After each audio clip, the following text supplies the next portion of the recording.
Welcome to the magnificent lobby of the Embassy Theater in Fort Wayne, Indiana. From the moment you step into these grand spaces, you feel the excitement of movies, vaudeville, acrobats, comedians, magicians, and musicians. Certainly the Embassy Theater is lesser known by some standards of international acclaim, but she is indeed the grand First Lady of Fort Wayne. Loyal to her patrons, dedicated to the cultural enrichment of her community, and committed to the highest standards of entertainment. What an honor it is to be in this venue to film the third and final episode of Lesser Known First Ladies. Lesser known by some standards of modern-day social media, but grand First Ladies of the White House nonetheless. Loyal to their country, dedicated to the welfare of their families, and committed to high standards of public service. I invite you to take a seat. After all, there are over 2,400 from which to choose here at the Embassy. But before the curtain goes up, let's set the stage. The main cast will include 6 historical figures, all of whom were born, raised, and married in the state of Ohio. Not surprising, considering the fact that Ohio has given us 8 presidents and 7 first ladies. The setting will move from Ohio to the nation's capital, Washington, D.C., and we'll do it all within the span of about 30 years. The plot will take many twists and turns. You can be sure of that. So sit back and relax as Ida Saxton McKinley, Helen Herron Taft, and Florence Kling Harding take center stage and tell their stories. Lesser known First Ladies, 1897 to 1923. A new century arrives, the progressives, ragtime, and all that jazz.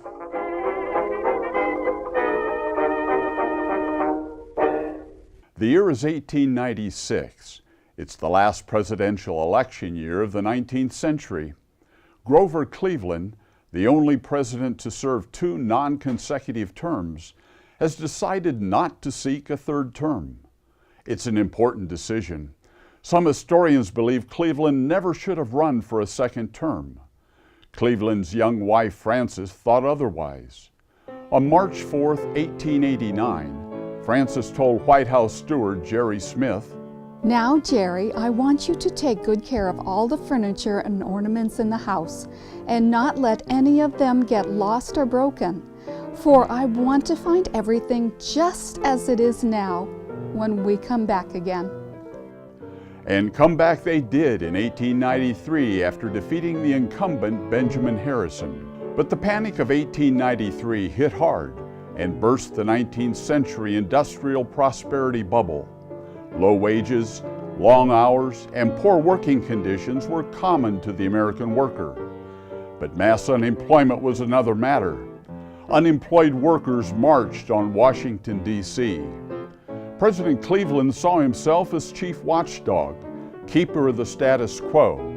He was a compassionate man, but he believed it wasn't the government's job to solve people's problems. Although Cleveland is remembered as an honest politician, his attitude of self-reliance led to an inflexible leadership style.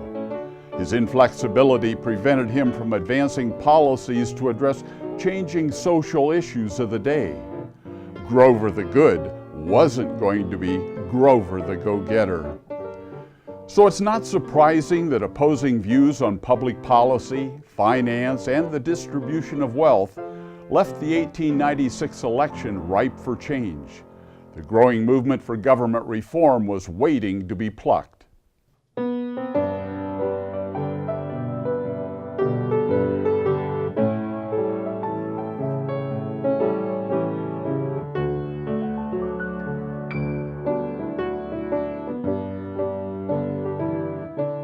By the 1880s, the office of the president was not regarded as especially powerful in the development of America as a force to be reckoned with on the world stage.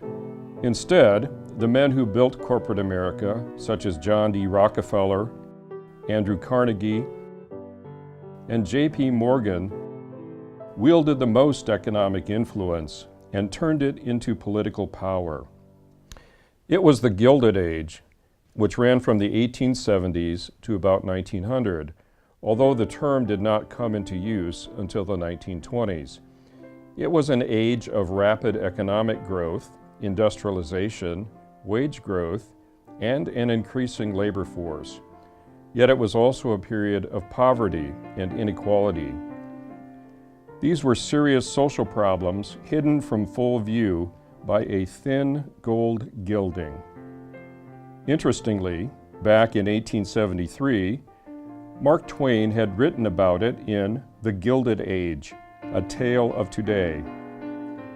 By the midpoint of the Gilded Age, the concentration of wealth was more visible and contentious. About 4,000 families owned as much wealth as the remaining 11.6 million. Progress, that is, capital accumulation, had created a nation of haves and have-nots. To make matters worse, public confidence in the office of president had plummeted due to scandal and corruption. President Cleveland tried to clean things up, but his executive broom and dustpan just weren't big enough. In 1896, William Jennings Bryan was the Democratic candidate, pleading his case on behalf of the common man. The Republican Party, backed by the financial giants of corporate America, unanimously nominated William McKinley on the first ballot. McKinley, former governor of Ohio, ran on the campaign slogan, "Patriotism, Protection, and Prosperity." It fit him to a T. In the end, big money won, and McKinley emerged victorious. McKinley was short and modest with a calm demeanor. He brought a new corporate management style and sensibility to the presidency, yet he was much more dynamic than his outward appearance suggested. At the age of 54, William McKinley was inaugurated as the 25th President of the United States on March 4th, 1897. And by McKinley's side was his wife, Ida Saxton McKinley, our first lesser-known First Lady for today's program. Let's meet her.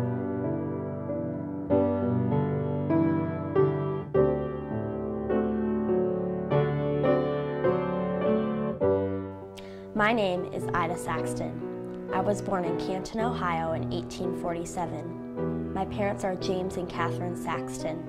Some people call my mother Kate. My mother is extremely well educated for her time. I get my love of learning from her. I'm the oldest of 3 children. This is my younger sister Mary, and this is George, my only brother.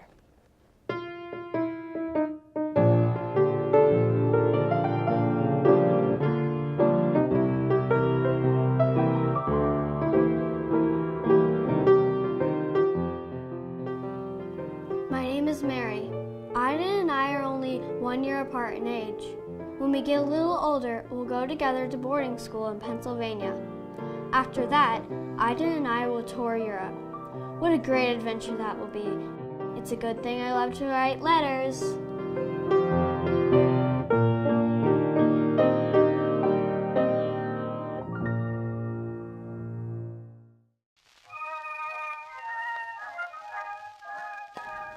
My name is George. I was born in 1850. When I grow up, I'll live with my sister Mary and her family in Canton, Ohio. Ida Saxton was the daughter of a wealthy banker and prominent community leader, James Saxton. Ida's fashionable appearance and engaging personality earned her the title of the Belle of her hometown, Canton, Ohio. She was an outstanding student. Ida participated in the local theater and was even voted the most popular actress. How she would have loved being here at the Embassy Theater for a play or concert. Independent and self-assured, Ida served customers as a clerk in her father's bank, something almost unheard of for a woman of her time. Ida's youth was vibrant and engaging, but all that would change before she turned 30.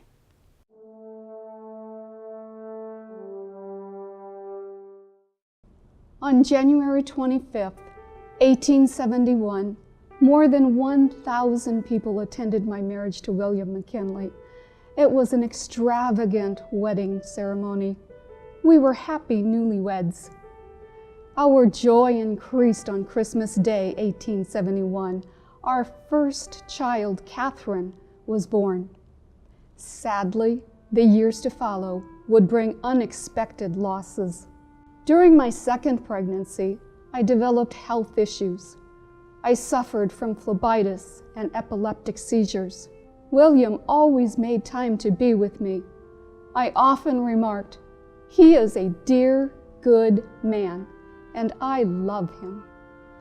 Ida, our second child, was born prematurely in April 1873. Baby Ida was never in good health, despite my efforts to nurture her. She died 5 months after her birth. Young Catherine came down with typhoid fever and died at the age of 4, just 2 years after we lost baby Ida. Both of our precious daughters were gone. It was more than I could bear. The vitality and physical well-being of my youth would never return. I was now an invalid. If I had known then what I know now, I might not have survived. The greatest loss of my public life was yet to come.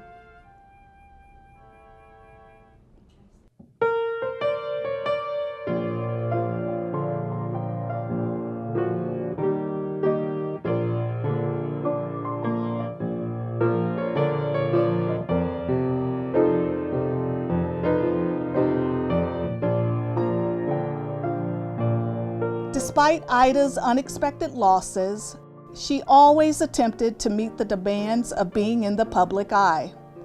For example, at her husband's 1897 inauguration, she walked the length of the Union Station unaided. This was not a new way of life for Ida. After all, her husband served in Congress and was Ohio's governor prior to becoming president. Although confined to a rocking chair most days of her adult life, Ida was determined to be dressed appropriately and fashionably, especially when receiving guests at the White House. Contrary to protocol, Ida sat next to the president at official functions and dinners. He was ever mindful a seizure could happen at any time, so he carried a large handkerchief to protect her from the view of others. I often held a bouquet of flowers when I received guests at the White House.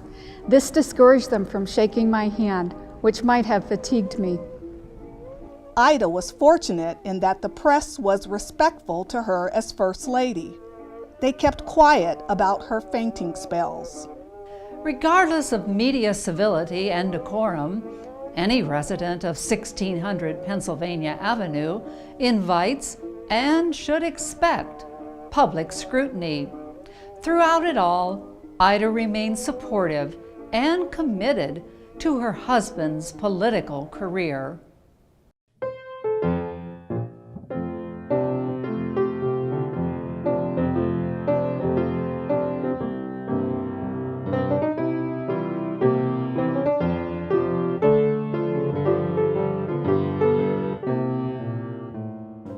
By 1900, the nation's economy was rebounding, and President McKinley was enjoying tremendous popularity.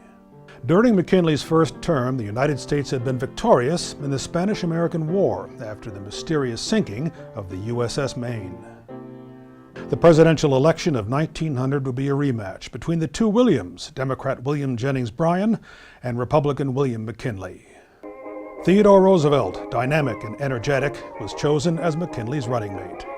Mass migration to the cities occurred in the early 1900s. The country's future looked bright for the middle and upper-class city dwellers. Growing incomes, increasing leisure time and resources, such as parks, improving infrastructure, and shopping galore. For those coming to the cities from rural areas and from around the world, some 9 million immigrants arrived in the first decade of the 20th century, urban living was deplorable. They had been lured to the cities by the prospect of work and prosperity, but typically found neither. Instead, they found atrocious sanitation, overcrowded tenements, diseases such as cholera and tuberculosis, unpaved streets, and starvation. Monopolies dominated the economic landscape. Blacks were kept from voting by such means as violence, literacy tests, poll taxes, and property tests. McKinley faced the election of 1900 determined to address these national problems. But President McKinley wouldn't get the chance. Just months into his second term, President McKinley attended the Pan American Exposition in Buffalo, New York. There, an assassin shot a fatal bullet point blank at the president. Tragedy struck, and Ida, although not with the president at the time, would suffer yet another unexpected, grievous loss. On September 14, 1901, Vice President Theodore Roosevelt was summoned to the Ansley Wilcox House in Buffalo, New York. There, in the library, he was sworn in as the 26th President of the United States of America.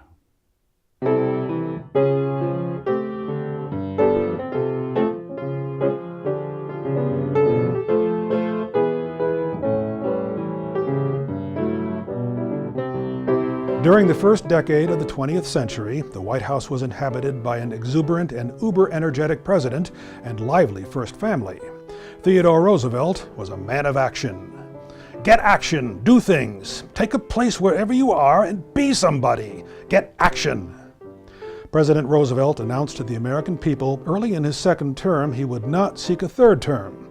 The decision would haunt him the rest of his life. His Secretary of War was William Howard Taft, one of Roosevelt's closest advisors. They became good friends, and TR was pleased to endorse Taft as the Republican candidate in the 1908 election. TR felt confident Taft would continue with his progressive policies. It would be as good as being in office himself. Wrong. Simultaneously, Taft's wife, Helen, more ambitious for the presidency than her husband, had audaciously met with President Roosevelt to ask him to pave the way for Taft's nomination. Helen was determined to fulfill a dream of her youth, marry a president and live in the White House. Where TR was bold, Taft was cautious. While TR lived the strenuous life, Taft was overweight and out of shape. Taft was tepid, even seen by some as uninspiring and passive. TR could appear unhinged. Both men favored progress and reform. History remembers Theodore Roosevelt as the trustbuster, but in truth, Taft was more successful in breaking them. Taft was nominated on the first ballot in 1908. The nomination was unanimous, but Taft was a hesitant candidate. He was not a natural politician. President Roosevelt used his bully pulpit to help accomplish his goals. That was his style, but it wasn't mine. I always had serious misgivings about my speeches. My texts were too long. Nellie consoled me by saying, "Never mind if you cannot get off fireworks. That is not your style, and there is no use in trying to force it." Taft won the 1908 election by defeating William Jennings Bryan. He went about the business of being president, but he was no Teddy Roosevelt. He fretted and procrastinated. Taft delegated. It didn't take long for TR to see that Taft was not going to follow in his policy footsteps. Taft had his own ideas and ended up dismantling many of TR's programs. TR was furious. Taft was devastated. Their friendship took a turn for the worse and was never fully restored. Roosevelt loved the presidency and came back to run in the 1912 election. It split the Republican Party and cost it the election. William Howard Taft did not win his bid for a second term in the election of 1912. He lost to Democrat Woodrow Wilson. Taft received only 8 electoral votes to Roosevelt's 88 and Wilson's 435. A whopping defeat. A whopping victory, depending on one's politics. On a happier note, I was the first president to throw the opening pitch to open the baseball season in 1910. Over 12,000 people were at the game. It set an attendance record. Take me out to the ball game. Take me out with the crowd. Buy me some peanuts and Cracker Jack. I don't care if I never get back. Let me root, root, root for the home team. If they don't win, it's a shame. For it's 1, 2, 3 strikes, you're out at the old ball game. In 1921, I was back on the bench, where I always wanted to be. President Harding named me Chief Justice of the Supreme Court. I am the only president to serve as head of both the executive and the judicial branches of the federal government. Nellie Taft was her husband's constant critic. Will knew it and accepted it. Nellie Taft, an unconventional, lesser-known First Lady, is waiting in the wings to meet you.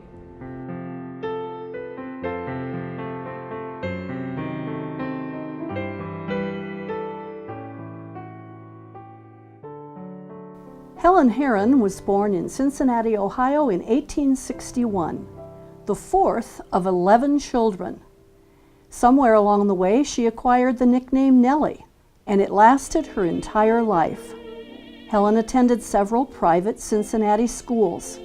She studied classical music and languages. She was known as an independent thinker.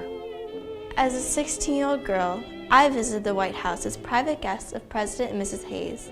My parents and the Hayes were close friends. I decided right then and there I would marry a man who would become president. I would come back to the White House someday for a longer stay as First Lady. Yet, Helen was restless about her more immediate future. When I was just a little girl, I asked my mother, what will I be? Will I be pretty? Will I be rich? Here's what she said to me. Que sera, sera. Whatever will be, will be. The future's not ours to see. Que sera, sera. What will be, will be. It was the whatever will be that annoyed Helen. Women in Helen's time had few options other than being a wife and mother. Helen wanted more.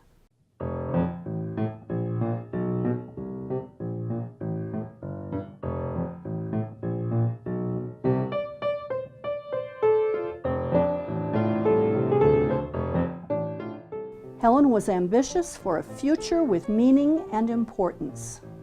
Her independent thinking and straightforwardness nudged Helen to organize a salon.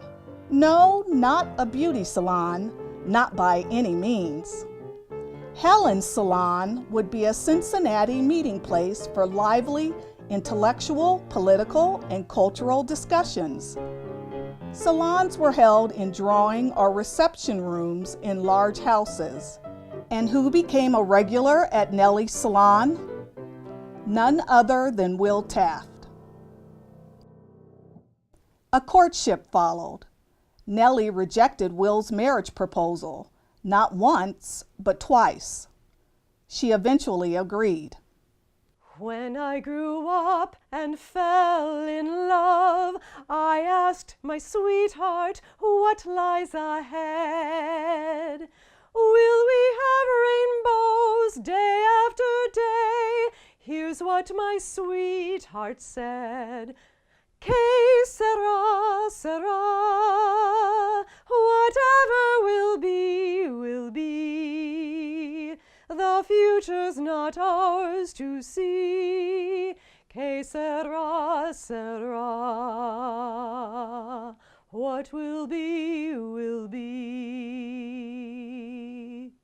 Nellie became a housewife and mother of 3. That's what would be, at least for the time being.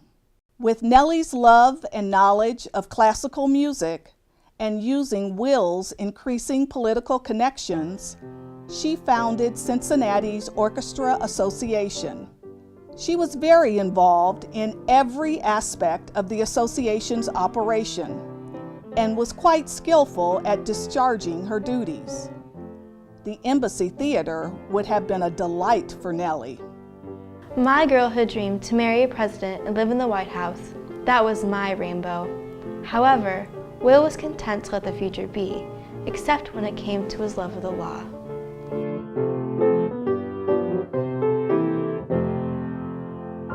A picture is worth 1,000 words. Helen Herron Taft's adult life makes for an interesting picture.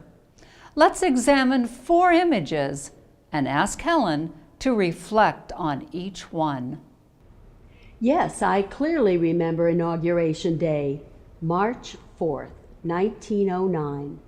I decided to take an unprecedented step on that day by departing from inaugural tradition.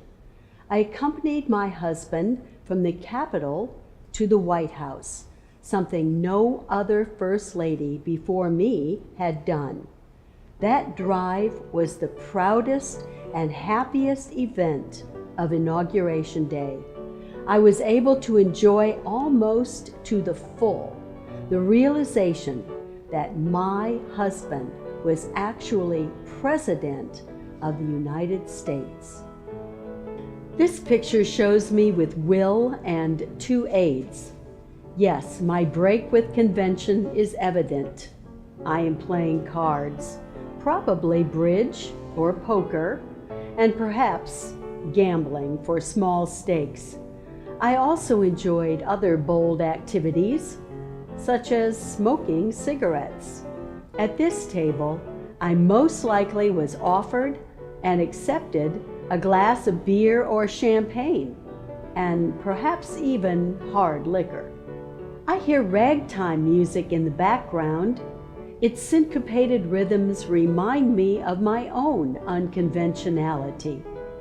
I understand ragtime music is quite difficult to play.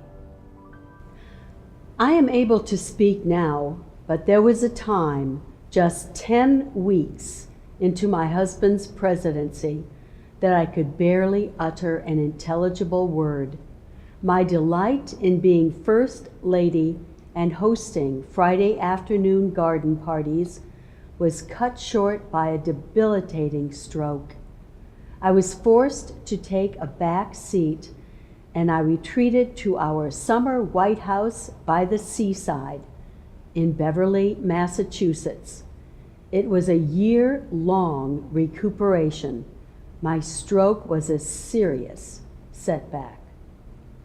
How can anyone not love the beauty of the cherry blossom tree?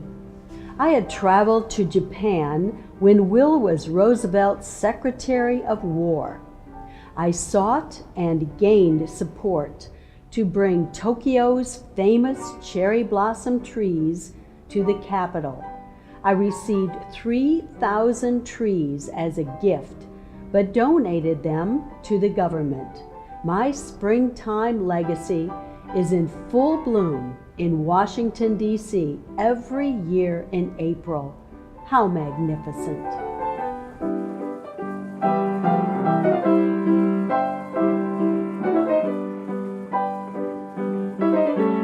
Florence's father, Amos Kling, was prosperous, but stern, domineering, and difficult. Flossie's early independent streak and tomboyish ways didn't help the father-daughter relationship. As a young girl, Florence was an animal lover, an adept at handling horses. Mr. Kling saw great potential in Florence and taught her to keep the business accounts. She was very good at it and possessed natural business sensibilities. Florence studied classical piano at the Cincinnati Conservatory of Music, but came back to Marion, Ohio after only 1 year. In 1879, I eloped with Henry DeWolf. The marriage was a common law arrangement. The first legal record of our union appeared in the ledgers with the birth of our son, Marshall Eugene. Henry, or Pete, as he was often called, abandoned Marshall and me in 1882. Sadly, our marriage ended in divorce in 1886. I resumed my maiden name of Kling and decided to return to Marion, Ohio. I began teaching piano lessons in order to eke out a living. The majority of Marshall's upbringing was turned over to my parents. By now, it was the late 1880s.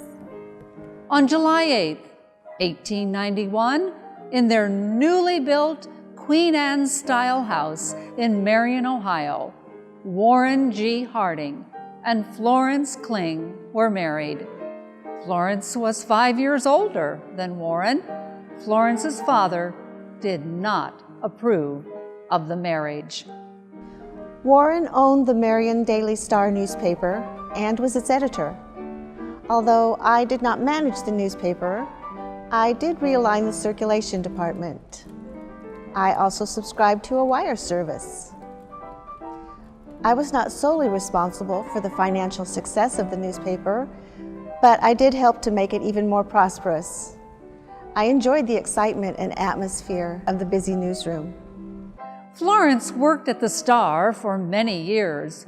During this time period, she suffered from nephritis, a kidney disease that would plague her the rest of her life. Florence supported the political aspirations of her husband. Warren was an Ohio senator and lieutenant governor. He was a United States senator from Ohio when he was convinced to try for the presidential nomination in 1920. Harding was a long shot, but he allowed his name to be put in the running.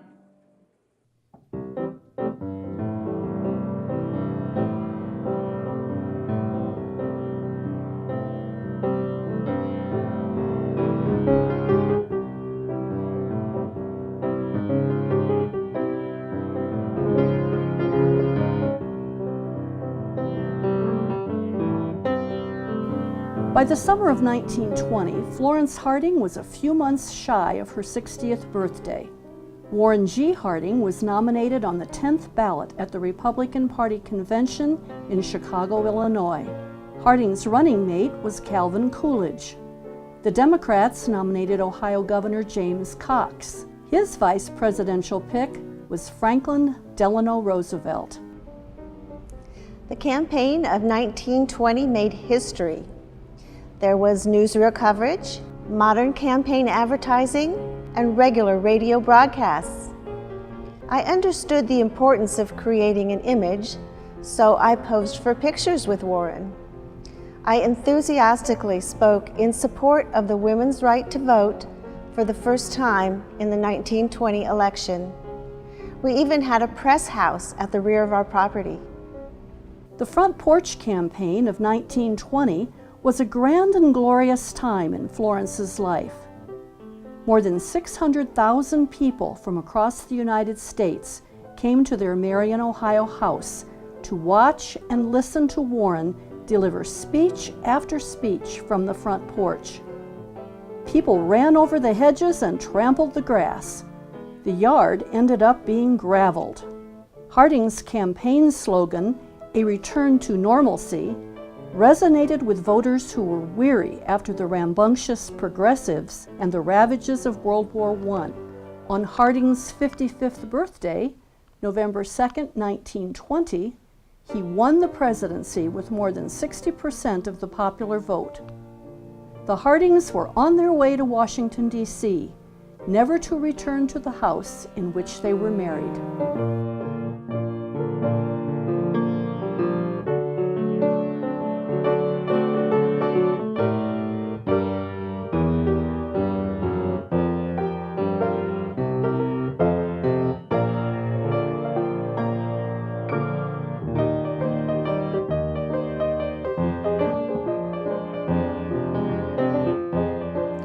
Florence Harding was a First Lady with energy and willpower.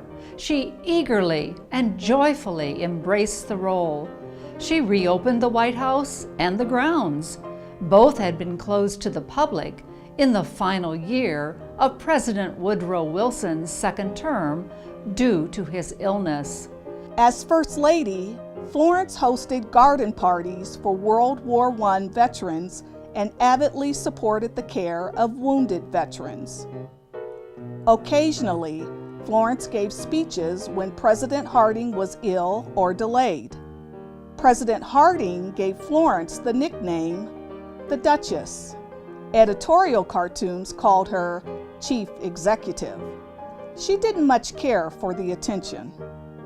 First Lady Florence Harding also moved with the times. She flew in airplanes, launched new fashion trends like the silk neckband, and showed movies after dinner. President and Mrs. Harding discreetly served alcohol at White House dinners, even though the 18th Amendment was in force. Florence was the first First Lady to vote, operate a movie camera, and own a radio. She helped create the first federal prison for women during her tenure. The role of women was changing in the 1920s.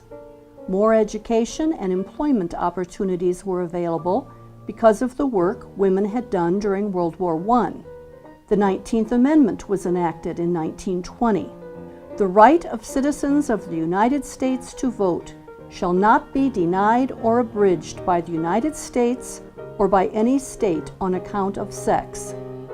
Congress shall have power to enforce this article by appropriate legislation. Florence wrote this in 1922. If the career is the husband's, the wife can merge her own with it. If it is to be the wife's, as it undoubtedly will be in an increasing proportion of cases, then the husband may, with no sacrifice of self-respect or of recognition by the community, permit himself to be the less prominent and distinguished member of the combination. It was also the dawn of the jazz age. Different musical sounds, different dance styles, improvisation, swing. Jazz became a 20th century language.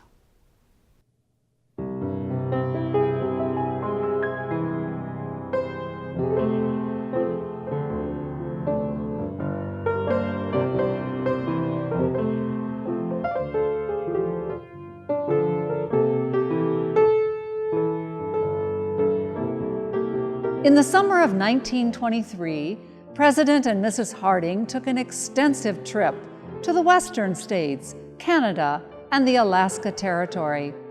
Both were quite ill, but persevered. President Harding was sure Alaska was destined for statehood. Sadly, President Harding died on that trip on August 2, 1923, at the Palace Hotel in San Francisco, California. Most likely the cause of death was a heart attack. I was at Warren's side when he died. The cross-country return trip to the nation's capital was emotionally and physically draining. I had hoped to stay in Washington, D.C. I was even planning a European tour. As my husband's administration scandals began to surface, my kidney ailments returned and my physical health declined. Florence died of kidney failure at the Sawyer Sanitarium in Marion, Ohio on November 21, 1924. On December 20, 1927, the bodies of President Harding and First Lady Florence Harding were removed from the vault in Marion Cemetery to a mausoleum, which was dedicated in 1931. Both of them were back home, together again, Ohio's farm boy and the Duchess.